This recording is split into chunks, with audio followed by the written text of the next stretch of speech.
Let me ask you a serious question right out of the gate. When did sports analysis turn into straight-up gaslighting? Because somehow, in the last 48 hours, parts of the sports media have decided to pretend that Caitlin Clark, the most competitive player in women's basketball, is about to skip the 2026 FIBA World Cup. Yeah, that Caitlin Clark. The same Caitlin Clark who just publicly talked about how important the World Cup is. The same Caitlin Clark who showed up to Team USA training camp. The same Caitlin Clark who openly said her goal is the World Cup. Well, my goodness. It's hard to believe these people are actually paid to do anything, to do a job, to go out there and just make random comments and look like total idiots. I saw this headline, was like, what are they talking about? So I get to look at it and I'm like, are you kidding me? She literally just covered this. But we've got a member of the sports media out there that has decided to proclaim they believe that Caitlin Clark will not participate in the World Cup. And I was like, wait. And the 2028 Olympics. But now, apparently, according to a bold new wave of analysis, she's suddenly going to walk away. And if you're confused, good, you should be. Because this isn't speculation, it's manufactured narrative. Welcome back to Her Hoops, where we don't play along with fake outrage, lazy takes, or media members saying things just to hear themselves talk. Here's the trick they're pulling. They say, oh, she'll make the roster, but she'll decline it. That way, when fans push back, they can hide behind the phrase, just a prediction. But let's be honest. I'm going to peel back the curtain on the analytics for that video. You see that subscriber number plus 171 off of basically 15,000 views? Guys, you get 171 subscribers off of like 100,000 view videos. So that tells me there's basically 171 people that realized they had been unsubscribed by YouTube to this channel, and they thought they were still subscribed. When a player directly says, I want to play in the World Cup, predicting the opposite isn't analysis, it's agenda. And Caitlin Clark fans aren't stupid. They're tired of being told they didn't hear what they just heard. They're tired of narratives that magically ignore direct quotes. And they're tired of the same cycle where Clark is either overhyped or undercut, never just taken at her word. This isn't about disagreement. This is about credibility. So today, we're shutting this down immediately. We're breaking down what was actually said, why this take makes zero sense, and how sports media keeps creating drama where none exists, especially when it comes to Caitlin Clark. It's crazy. Again, make sure blackwhitenetwork.com, new members website. You can go over there and sign up. Ton of content coming to that. But let's be honest, Matrix and me had to start looking at a backup plan for a lot of things. So anyway, by the way, I want to make it clear. Because if you're going to talk about the future of women's basketball, at least be honest about it. Hit like, make sure you're subscribed to Her Hoops, and let's get into it. To understand how ridiculous this entire situation is, we need to rewind for a second, because the context makes this take fall apart almost immediately. Caitlin Clark didn't disappear after her rookie season. She didn't dodge responsibility. She didn't duck international play. In fact, she did the exact opposite. She showed up to Team USA training camp in Durham, North Carolina. But there are going to have to be other ways that we have to look for support for our 4 channels. The WNBA analyst misses the mark with Caitlin Clark Team USA World Cup take. This was wild. So, Caitlin Clark was one of the many current women's basketball stars that took part in the Team USA training camp at Durham, North Carolina. We all know and we all agree it was great to see Caitlin Clark back on the court. The unofficial kickoff to the next Olympic cycle. That matters. This isn't a charity appearance. This is how USA Basketball evaluates who's serious, who's committed, and who they're building around long term. And Clark didn't just participate, she spoke. On the New Heights podcast, she laid it out clearly. Not vaguely, not hypothetically, clearly. She talked about how the 2026 FIBA Women's World Cup sits right in the middle of the Olympic pipeline. How the WNBA season will pause, just like it did for the Olympics. After last year, we need it.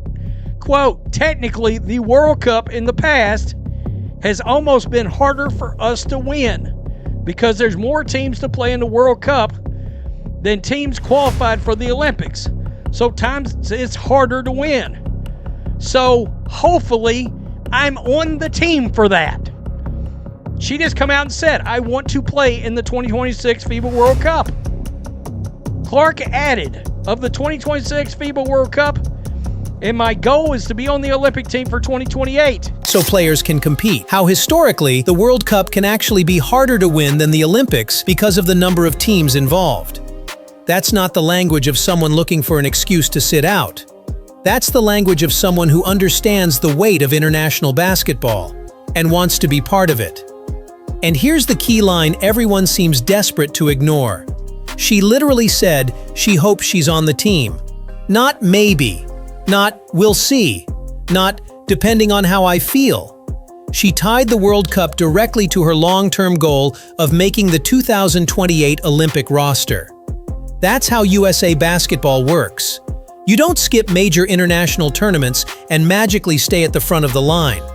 So when a media member says, "I think she makes the roster but declines it to focus on the playoffs," they're not adding insight. They're rewriting reality. Because the WNBA pauses for the World Cup. Because participation strengthens, not weakens, Olympic chances. Because Clark herself has already addressed this exact scenario. And that's what makes this frustrating. This isn't a case of missing information. This is selective listening. When it comes to Caitlin Clark, certain voices in sports media seem determined to talk around her instead of actually listening to her. And that's where the real problem begins. Let's break this down piece by piece, because once you actually line up the facts, this prediction completely collapses. First, the timing argument. The claim is that the World Cup takes place near the start of the WNBA playoffs, so Caitlin Clark would choose her team over Team USA. Sounds logical, until you remember one inconvenient detail. The WNBA pauses its season for major international tournaments. We just saw this with the Olympics. The league didn't shrug and say, "Good luck." It stopped. That same structure applies to the World Cup. There is no scenario where Clark has to choose between playoff basketball and representing Team USA. So right away, the foundation of this argument is flawed. Second, the competitive argument. We're supposed to believe that Caitlin Clark, a player whose entire reputation is built on wanting the biggest stage, the toughest competition, and the most pressure, would voluntarily skip one of the most difficult tournaments in basketball. The World Cup isn't a side quest. It's arguably harder to win than the Olympics. More teams, less margin for error, different styles of play. Clark herself said this. That's not something you dismiss if you're chasing greatness. Third, the Olympic pipeline. USA basketball does not reward absence. It rewards commitment. Showing up for the World Cup isn't just about winning gold. It's about establishing trust, chemistry, and leadership before the Olympics. Skipping that tournament doesn't help your Olympic chances. It complicates them. Clark knows this. That's why she talked about the World Cup and the 2028 Olympics in the same breath. And finally, the quote problem. This entire narrative exists despite Clark already addressing it publicly. When a player says, "I want to play in the World Cup," predicting that she'll do the opposite isn't bold, it's lazy. It ignores first-hand information in favor of a storyline that sounds dramatic enough to go viral. And that's the pattern here.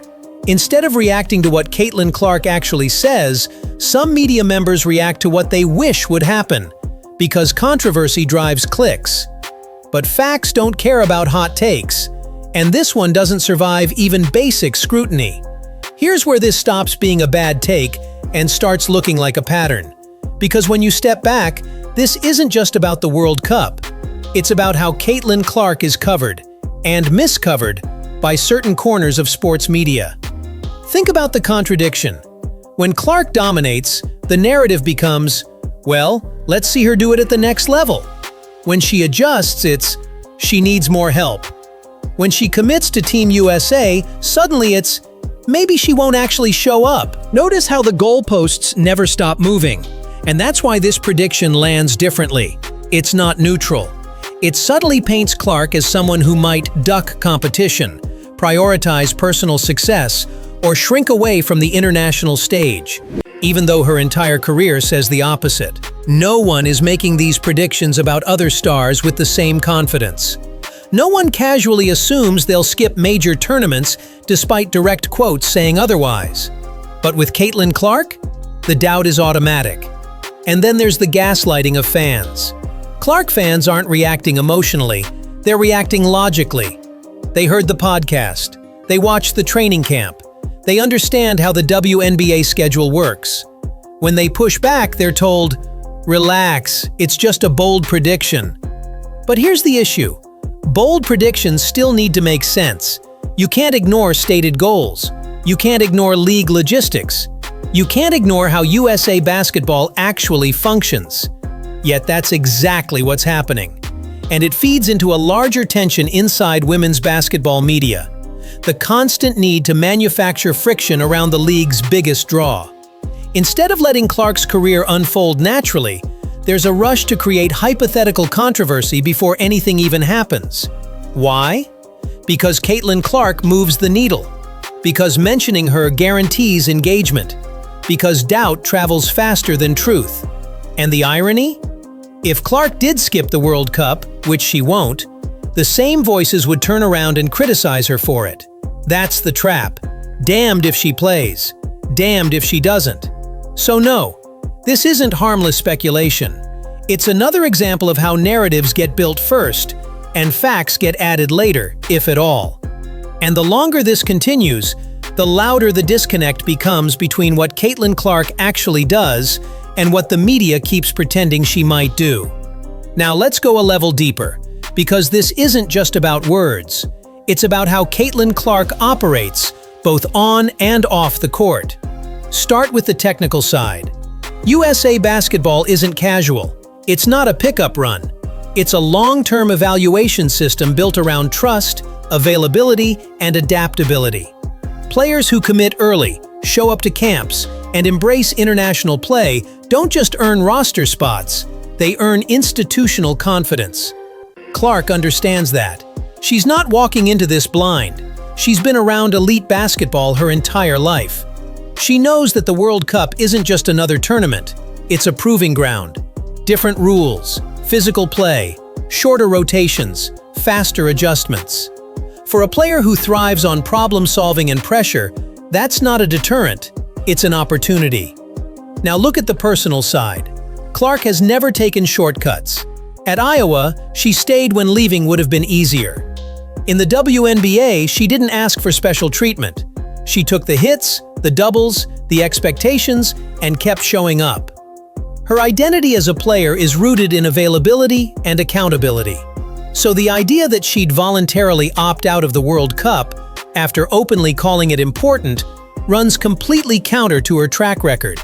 And let's talk about the playoff focus angle for a moment. Winning a championship with Indiana matters. Of course it does. But elite players don't view international play as a distraction. They view it as sharpening the blade. Chemistry, confidence, leadership. Those things translate back to the league. Historically, players return from international competition better, not worse. Clark knows that too. That's why she spoke about the World Cup and Olympics as part of the same journey. One feeds the other. One prepares her for the next. So when someone predicts she'll skip it, what they're really saying is that they don't understand her mentality, or they're choosing to ignore it. Because Caitlin Clark has been consistent. She says what she means. She shows up where she says she'll be. And she competes where the competition is hardest. The deeper you look, the clearer it becomes. This narrative isn't grounded in basketball logic or personal history. It's grounded in noise. This kind of narrative doesn't just affect Caitlin Clark. It affects how the WNBA is covered, consumed, and taken seriously. Because when media members float speculation that directly contradicts player statements, it sends a message. Facts are optional, and narratives come first. That's a problem. The WNBA is still fighting for consistent, credible coverage. Every time a major storyline gets distorted for clicks, it undercuts trust. Not just in the analyst, but in the ecosystem around the league. Fans notice. New fans especially notice. And Caitlin Clark has brought in a massive wave of new eyes. These aren't casual viewers, they're engaged. They listen to interviews, they understand context. When they see obvious misrepresentation, it doesn't make them too sensitive. It makes them skeptical of the coverage. That skepticism spreads. Instead of focusing on growth, development, and competition, conversations turn into damage control. Instead of celebrating international basketball as a showcase for the league's best talent, it becomes a debate over imaginary decisions. And that hurts everyone. There's also a cultural layer here. Women athletes are constantly asked to justify their ambition. If they prioritize team success, they're criticized for lacking loyalty. If they pursue national honors, they're accused of distraction. Caitlin Clark gets hit from both sides, even when she's done nothing but be transparent. This is why accurate coverage matters. Not hype, not doubt, not bait. Real analysis elevates the league. Fake speculation cheapens it. And here's the irony. The World Cup is a massive opportunity for the WNBA. Global exposure, high-stakes competition, star power on the biggest stage. Clark participating helps everyone, players, teams, and the league itself. So manufacturing a storyline where she won't participate doesn't just misrepresent her. It misrepresents what women's basketball is building toward. If the WNBA wants to be treated like a serious league, its biggest moments deserve serious coverage. And that starts by listening to the players, especially when they tell you exactly who they are and what they want. So let's land this where it belongs, in reality. Caitlin Clark is not skipping the World Cup. Not because fans want it, not because media needs it, but because she already told you who she is. She showed up to Team USA camp. She spoke openly about the World Cup's importance. She connected it directly to her Olympic goals. She understands the schedule, the pause, the pipeline, and the stakes. There is no mystery here. The only confusion comes from people who either didn't listen or didn't care to. And that's why this matters. Because when sports media starts treating direct quotes as optional and facts as flexible, fans are right to push back. That's not being defensive. That's being informed. You don't get to predict a player will do the opposite of what they just said, then hide behind, "It's just a bold take," when called out. Bold doesn't mean careless. Speculation doesn't mean disconnected from reality. And analysis doesn't mean inventing drama where none exists. Caitlin Clark isn't running from competition. She's running toward it, just like she always has. If anything, the World Cup is exactly the stage she wants. International spotlight, elite talent, no excuses. And when she's out there wearing Team USA colors, don't be surprised when the same voices pivot and act like this was inevitable all along. Because that's how this cycle works. At Her Hoops, we're not here for that. We're here for clarity. We're here for accountability. And we're here to call out nonsense when it pops up, especially when it targets the players growing the game. If you're tired of fake speculation and selective listening, you're in the right place. Hit the like button, subscribe to Her Hoops, drop your thoughts in the comments, because this conversation isn't over. Caitlin Clark said what she said. The rest is noise. We'll see you next time.